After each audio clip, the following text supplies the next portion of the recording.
আসসালামু আলাইকুম আপুরা, কেমন আছেন? আশা করি ভালো আছেন, সবাই ভালো থাকেন। আমি আজকে রান্না করব মোজ বটি। জানি না এই নামটা আপনি কখনো শুনেছেন কি না, প্রথমবার শুনে থাকলে অবাক হবেন। আর মোজ বটি অনুযায়ী যদি জানা থাকে তাহলে অবাক হওয়ার কিছু নেই। আমি আজকে রান্না করব মোজ বটি। এখানে নিয়েছি আমি, দেখেন, ডাঁটা, মিষ্টি কুমড়া, আলু, এইখানে আছে কাঁচামরিচ। কাঁচামরিচগুলি আমি ফেলে ফেলে নিয়েছি।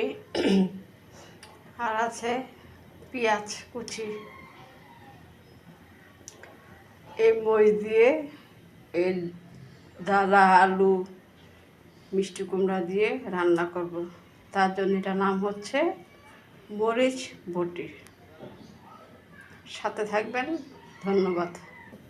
তেল দিয়ে দিয়েছি, এখন দিয়ে দেব পেঁয়াজ এবং মরিচ।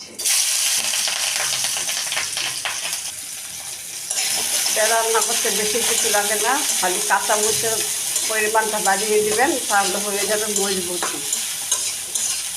কারণ এটা রান্না করতে হলে মরিচ বটি, মরিচটা বেশি লাগে।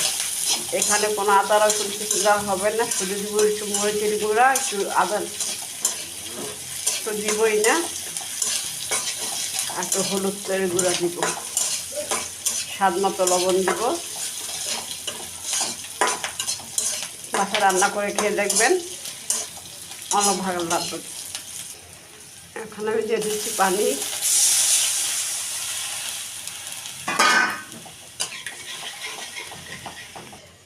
তারপর দিয়ে দিলাম 1 চামচ লবণ। তারপরে দিয়ে দিলাম হলুদের গুঁড়া। তারপরে দিলাম মরিচের গুঁড়া। এখন আমি ভালো করে নেড়ে নিব।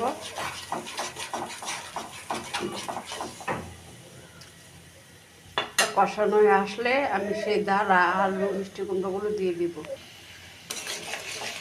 এটা কষানো হয়েছে।